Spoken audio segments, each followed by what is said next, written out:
भजो गिरिधर गोविंद गोपाला।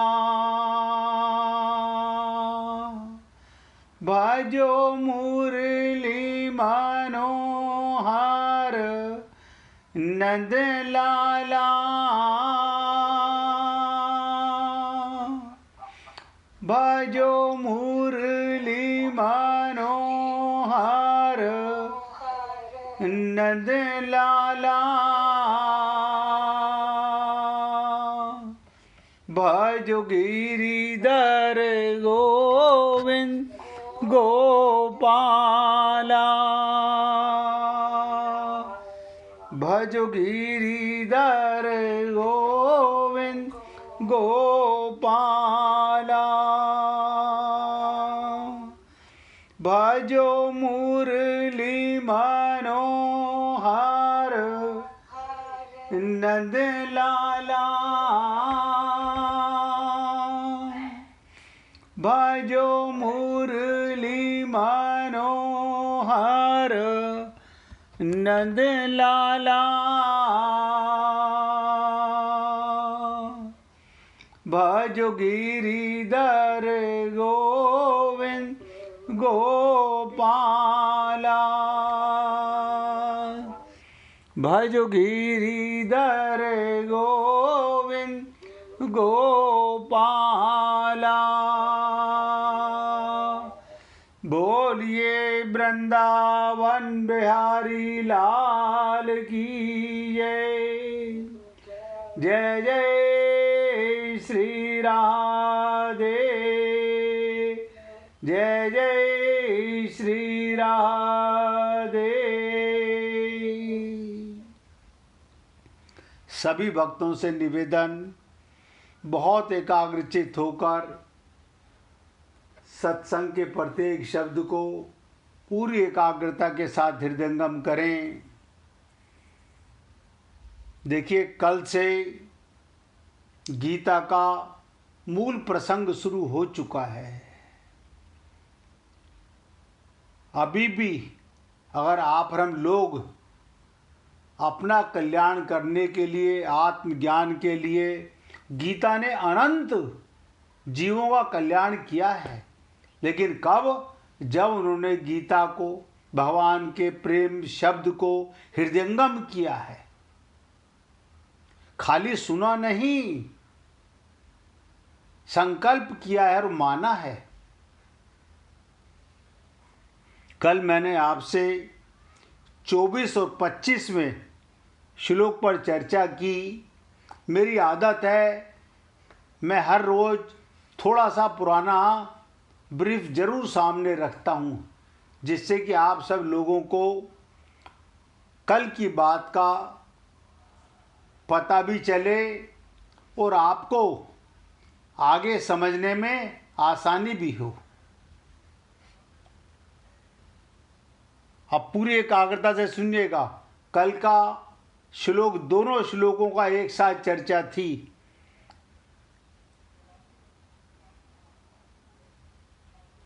संजय बता रहे हैं धृतराष्ट्र को कि हे भरतवंशी राजन, निद्रा विजयी, बताइए अर्जुन को क्या कहा? निद्रा विजयी अर्जुन के द्वारा इस तरह कहने पर अंतर्यामी भगवान श्री कृष्ण ने दोनों सेनाओं के मध्य में पितामह भीष्म और द्रोण के सामने, संपूर्ण राजाओं के सामने श्रेष्ठ रथ को खड़ा करके इस प्रकार कहा, हे पार्थ, इन इकट्ठे हुए कुरुवंशियों को देखो।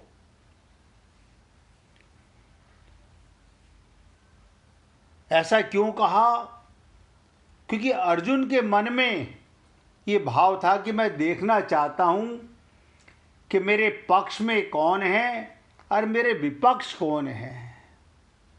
क्योंकि दूर दूर सेनाएं थी, तो मध्य में ले जाकर भगवान ने खड़ा कर दिया। मध्य क्या होता है? मन, बुद्धि, चित्त।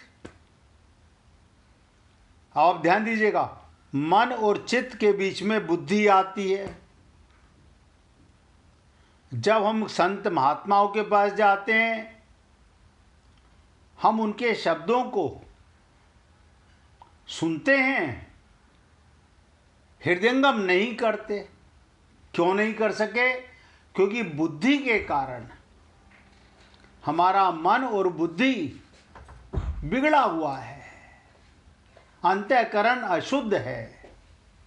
हम अपना डिसीजन निकालते हैं कि संतों के कहने से क्या होता है, हम तो वही करेंगे जो मेरा मन कहेगा, मेरी बुद्धि कहेगी। आज तक तो यही हो रहा है, आज तक तो यही हो रहा है। आगे का या तो हम स्वयं जानते हैं या परमात्मा जानते हैं। लेकिन भगवान की वाणी है, उसे भी अगर आप अपनी बुद्धि लगा के समझना चाहें, इसका मतलब भगवान की वाणी में, अर्जुन के प्रश्नों में, अर्जुन के जितने भी प्रश्न होंगे वो सब हमारे लिए होंगे, सब प्रश्न हमारे लिए होंगे। इसलिए मैंने कल भी कहा था, एक भी प्रश्न अपने से अलग अर्जुन का मत समझना कि ये मेरे अंदर नहीं है, सब कुछ होगा। ऐसा संसार में कोई जीव नहीं जो मायाबद्ध है, जिसने भगवत प्राप्ति नहीं की है, चाहे वो किसी जाति का, किसी धर्म का, किसी मजहब का, किसी ही पोस्ट का अनुयायी क्यों ना हो। लेकिन सब प्रश्न सब व्यक्तियों के सामने मील का पत्थर साबित होंगे। कब? जब भगवान जवाब देंगे। तो भगवान ने रथ खड़ा कर दिया कि देख, आप हम लोग भी भगवान के पास जाएं, गुरु के पास जाएं, शरणागत हों, तो गहराई के साथ इस बात को समझें कि मुझे बुद्धि लगानी है या गुरु और भगवान की माननी है। भगवान ने भी लाकर मध्य का मार्ग, ये सूक्ष्म शरीर में मध्य का मार्ग बुद्धि का होता है।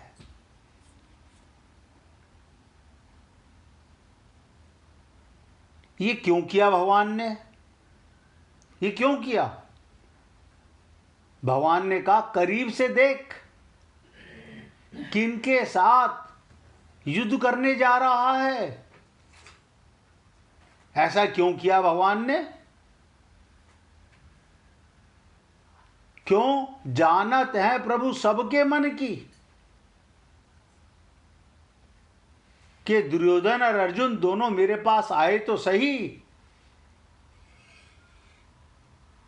मेरी सहायता मांगने के लिए, लेकिन उस समय जोश कुछ और था।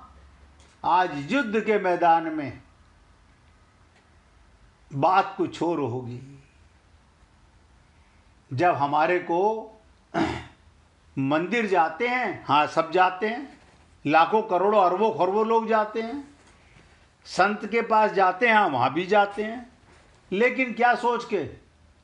आप सोचिएगा, कोई ये सोच के जाता है कि मुझे वहाँ जाकर क्या पाकर आना है, क्या लेकर आना है, क्या उनकी बातें माननी है? तो ऐसी भी कोई बात होती है जो भगवान की नहीं मानने की होती? क्या ऐसी भी कोई बात होती है जो गुरु की मानने की नहीं होती? लेकिन हमारे कल्याण का ना हो पाने का कारण यही रहा है।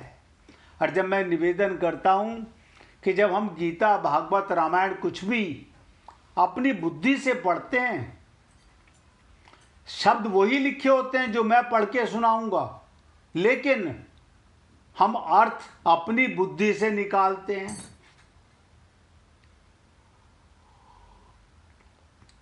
हम सब अर्थ अपनी बुद्धि से निकालते हैं, और आपकी बुद्धि, हमारी बुद्धि हमारे खिलाफ कभी नहीं जाएगी। आप अपने को कभी गलत साबित नहीं करेंगे। आप अपने को चोर कैसे कहेंगे? अपने को बेईमान कैसे कहेंगे? इसीलिए भगवान की वाणी को समर्पण करके सुनना पड़ता है। तो भगवान ने अर्जुन के मोह को जागृत करने के लिए क्या कहा? इन कुरुवंशियों को देख। अब ये कुरुवंशी कौन है? कौरव भी और पांडव भी। कौरव भी और पांडव भी। भगवान ने एक शब्द कहा, कुरुवंशियों को देख। ऐसा क्यों? क्योंकि भगवान को पता था कि कौटुंबिक स्नेह और भगवत प्रेम, ध्यान दीजिएगा, दो अलग अलग चीजें हैं। कौटुंबिक स्नेह हम सब में है, लेकिन भगवत प्रेम पाने के लिए या तो इनको मन बुद्धि से निकालना पड़ेगा या भगवत प्रेम को निकालना पड़ेगा। किसी एक के साथ तो व्यवहार करना ही पड़ेगा।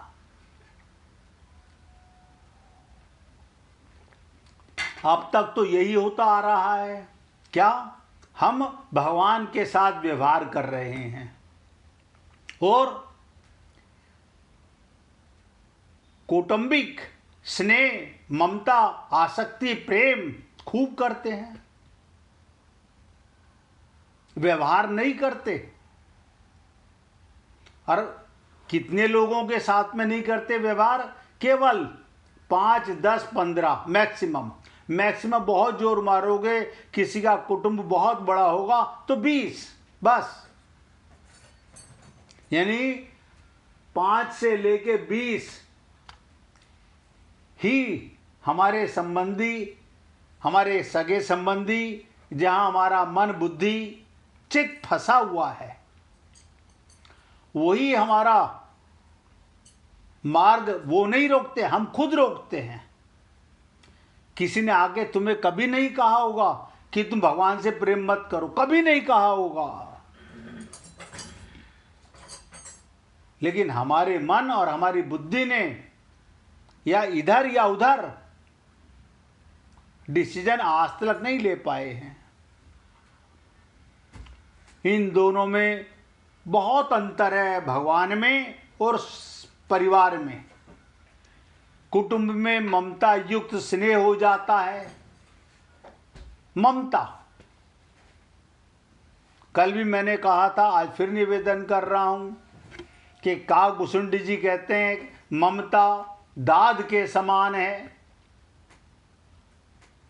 उसे खुजाते रहो तो क्या बन जाता है? नासूर बन जाता है। आप ममता में ममता में ममता में ममता में करते रहिए, यही आपके काल का कारण बनेगा, भगवान कारण नहीं है,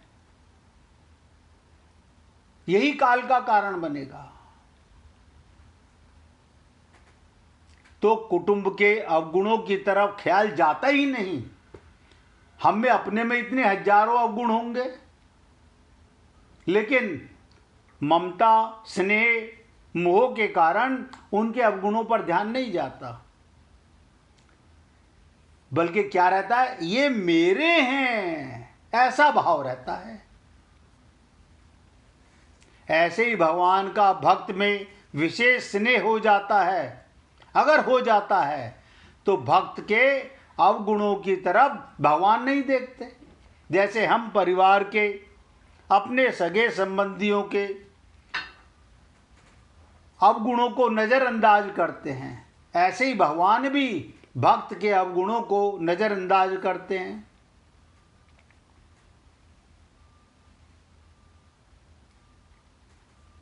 ये भगवान का भाव है। तो हे पुण्य आत्माओं, कल भी कहा था, आज फिर बताने जा रहा हूं।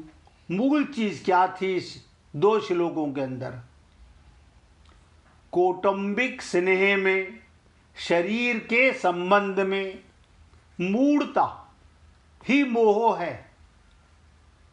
मूर्ता ही मोह की, और भगवत प्रेम आत्मीयता की। यानी हमारा अज्ञानता का सबसे बड़ी निशानी क्या? मोह। और हमारे ज्ञान की सबसे बड़ी प्राप्ति क्या? आत्मीयता। मैं आत्मा हूं, अपने आप भगवान से प्रेम होगा, अपने आप। कौटुंबिक स्नेह में अंधेरा, अंधकार, और भगवत प्रेम में प्रकाश।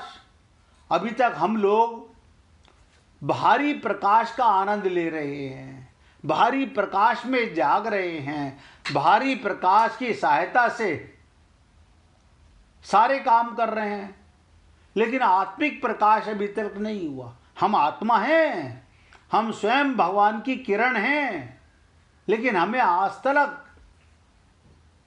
ये पूर्ण ज्ञान, पूर्ण विश्वास नहीं हो सका। कौटुंबिक स्नेह में मनुष्य कर्तव्य से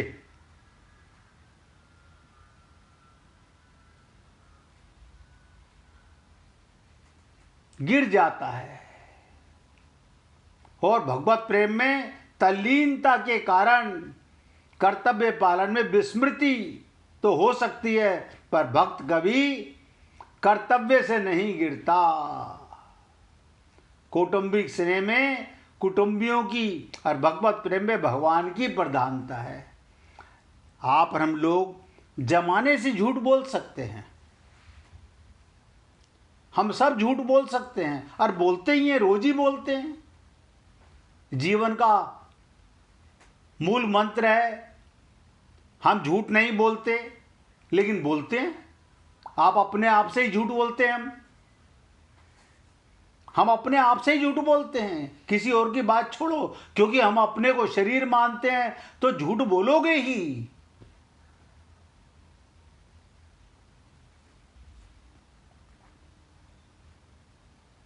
ये द्वारा मैंने आपको कल के 2 श्लोकों का शुरुआत इसलिए की, जिससे कि आपको जोश हो भगवान की वाणी को सुनने का, अर्जुन के प्रश्नों को हृदय में धारण करने का। और मैंने आपसे निवेदन किया, ऐसा कोई भी प्रश्न नहीं होगा जो हम सब पर लागू ना होता हो। तो अभी के श्लोकों में जो मैंने चर्चा की, भगवान ने अर्जुन से कुरुवंशियों को देखने के लिए कहा। उसके बाद क्या हुआ, इसका वर्णन अब आगे के श्लोक में चल रहा है। वो चलने से पहले, उस मार्ग पर चलने से पहले मैं आपसे अपने शब्दों में निवेदन करना चाहता हूं, इस मार्ग पर बढ़ने से पहले हम सब जो भी सोचना होगा कि तब तक राग द्वेष समाप्त नहीं होगा, अपने पराये का भेद नहीं मिटेगा, आगे नहीं बढ़ सकते। 100% नोट कर लो। जब तक राग और द्वेष है, राग माने अपनापन, द्वेष माने परायापन, एक बार नहीं करोड़ों बार गीता का पाठ करो और लाखों बार संतों को सुनो, क्योंकि सुनने वाला मन बुद्धि होता है, आत्मा नहीं होती। इसलिए आप पूरी एकाग्रता के साथ सुनेंगे 26वें श्लोक की चर्चा।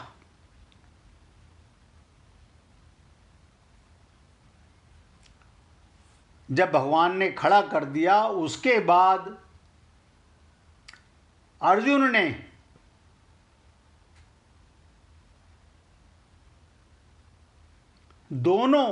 उन दोनों ही सेनाओं में स्थित पिताओं को, पितामहों को,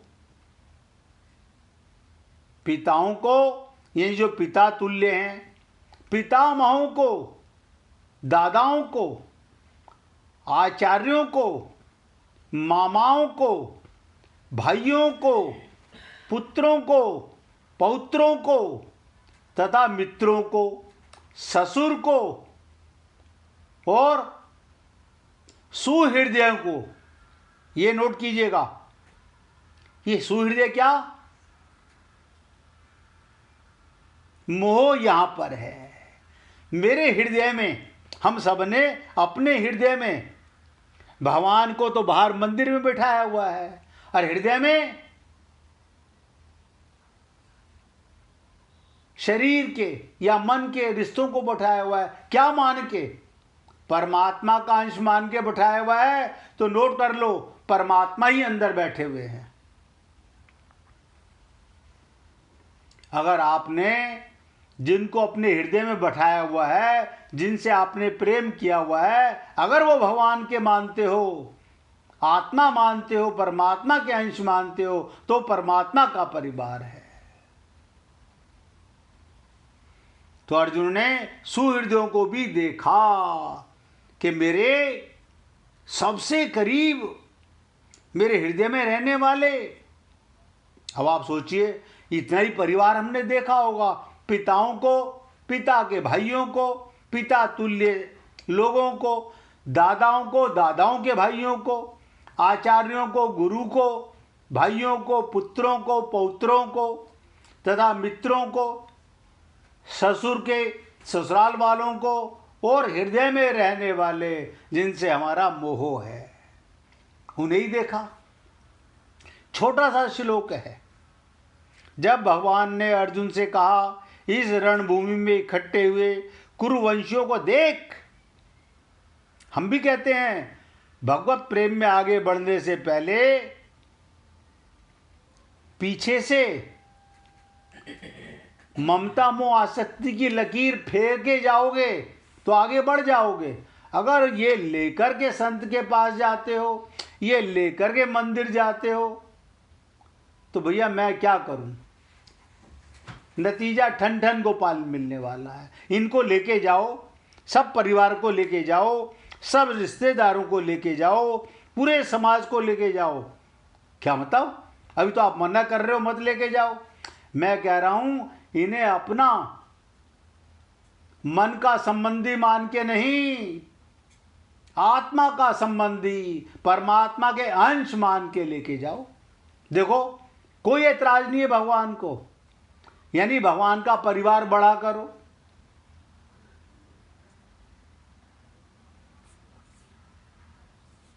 तो अर्जुन की दृष्टि दोनों सेनाओं में स्थित कुटुंबियों पर गई। क्या देखा उन्होंने? उन्होंने देखा इन सेनाओं में, अब देखो सेनाओं में यानी इधर भी और उधर भी, अपने पक्ष में भी और अपने विपरीत पक्ष में भी, पक्ष में और विपक्ष में युद्ध के लिए अपने अपने स्थान पर कौन खड़े हुए हैं? भूरी श्रवा पिता के भाई खड़े हैं, जो कि मेरे लिए पिता के समान हैं। भीष्म खड़े हुए हैं, सामने जब देखा पितामह खड़े हुए हैं, सोमदत्त आदि पितामह खड़े हुए हैं, द्रोण कृपाचार्य गुरु खड़े हुए हैं, विद्या पढ़ाने वाले कुलगुरु भी खड़े हुए हैं, और पुरुजित, कुंती भोज, शैल्य, शकुनी आदि मामा खड़े हुए हैं, भीम, दुर्योधन आदि भाई खड़े हुए हैं। अब देखिएगा, देखते ही रिश्ता अंदर आता है। अर्जुन के भी आया, हमारे भी देखते ही, हमें दूर से वो देखे ना देखे, ये मामा खड़े हैं, ये मौसा खड़े हैं, ये फूफा खड़े हैं, ये चाचा खड़े हैं, ये ताऊ खड़े हैं। बताओ कितना अंदर पक्का ज्ञान है हमारे पास में। तो क्या कहता है, ये भीम और ये दुर्योधन। अब आप बताइए, भीम अपने पक्ष में है, दुर्योधन भी पक्ष में है, लेकिन है भाई। अभिमन्यु अपने पुत्र को, अभिमन्यु, घटोत्कच, लक्ष्मण, दुर्योधन का पुत्र का नाम है लक्ष्मण आदि मेरे और मेरे भाइयों के पुत्र खड़े हुए हैं। यानी अपने पुत्रों का भी ध्यान किया, भाई के पुत्रों का भी ध्यान किया। घटोत्कच किसके पुत्र हैं? भीम के पुत्र हैं। और लक्ष्मण किसके पुत्र हैं? दुर्योधन के पुत्र हैं। अब आते ये सारे रिश्ते नाते हमारी मेमोरी में तो होते हैं। लक्ष्मण आदि के पुत्र खड़े हैं, यहां तक पोते भी खड़े हुए हैं। लक्ष्मण कौन? दुर्योधन का पुत्र, उसका भी बेटा, जो मेरे पुत्र हैं। और दुर्योधन के अश्वत्थामा आदि मित्र खड़े हैं। और ऐसे ही अपने पक्ष में भी मित्र खड़े हुए हैं। और द्रुपद, सैव्य आदि ससुर खड़े हुए हैं, मेरे ससुर हों या भाई के ससुर हों। बिना किसी हेतु के ये सब क्यों खड़े हुए हैं? बिना किसी हेतु के अपने अपने पक्ष का हित चाहने वाले सात्यकी, अकृत वर्मा, ये सुहृदय भी खड़े हुए हैं बिना किसी हेतु के। वो सबका तो रिश्ता भी है सात्यकी, अकृत वर्मा, यानी आदि सुहृदय भी खड़े हैं। अब आप सोचिएगा कैसी विचित्र लीला है। बस इतना सा खेला है। जहां आपने मेमोरी कार्ड भर रखा है चित्त में, उसे डिलीट नहीं करना। संत महात्मा कहते हैं अंतःकरण शुद्ध करके लाओ।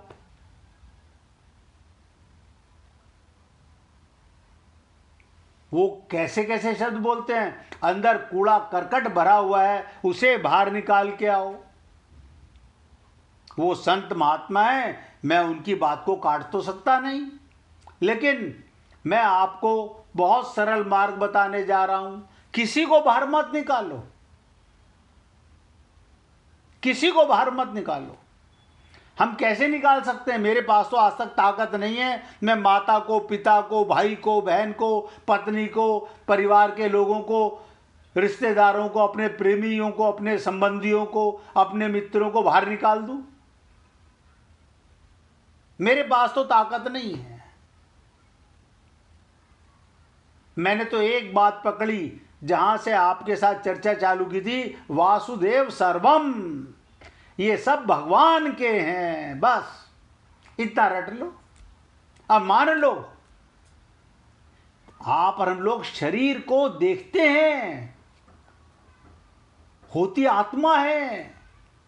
अज्ञानता पर थोड़ा सा पर्दा हटाओ, दिव्य दृष्टि लाओ। आप अपने घर में मृत शरीर को नहीं रख सकते ज्यादा देर। आत्मा ही रहती है, आत्मा से ही संबंध है। हम खुद आत्मा हैं तो आत्मा से ही संबंध होगा। आप बताइए, प्रकाश का सूर्य से, सूर्य का प्रकाश का संबंध है। अब हमारा शरीर से कोई संबंध ही नहीं है, संसार से कोई संबंध ही नहीं है, जड़ वस्तु से हमारा क्या संबंध? लेकिन अज्ञानता के कारण, अज्ञानता के कारण हमने अपने को ही जड़ वस्तु मान लिया।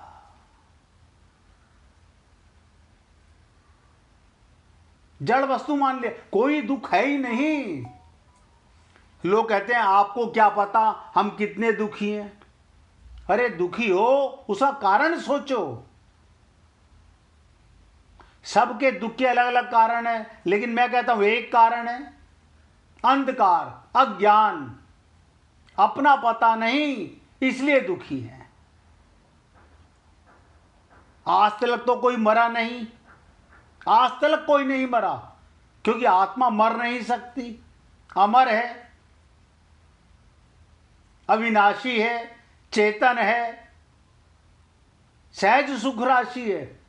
इतनी सारी विशेषताएं आत्मा की, इतने सारे गुण आत्मा के, और आप और हम लोग, आपको नहीं पता हम बूढ़े हो गए हैं, अब बस कुछ दिनों के मेहमान हैं, अब यहां से जाने वाले हैं।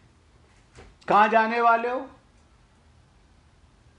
कहां जाने वाले हो? इसी पृथ्वी पर स्वर्ग है, इसी पर नरक है, जाओगे कहाँ? जहां जाना है वहां का तो शरीर से जा नहीं सकते, जिससे जा सकते हैं उसका ज्ञान नहीं है। इसलिए देखिए, अब श्लोक धीरे धीरे, अभी तो अर्जुन के प्रश्न हैं, जब भगवान बोलेंगे तो उस समय तो आप सोचो कैसे एकाग्रता कर पाएंगे हम अपने आप में। अभी ही सत्संग सुनते सुनते हमारा मन पता नहीं कहां कहां भाग जाता है, इधर उधर भटकता है, क्योंकि मन की आदत है। जिसे संत महात्मा बहुत कहते हैं, मन की तरंग मार लो बस हो गया भजन, आदत बुरी सुधार लो बस हो गया भजन। अब आगे अगले श्लोक में आने से पहले 1 मिनट भगवान का कीर्तन करेंगे, उसके बाद आगे बढ़ेंगे। हरे कृष्ण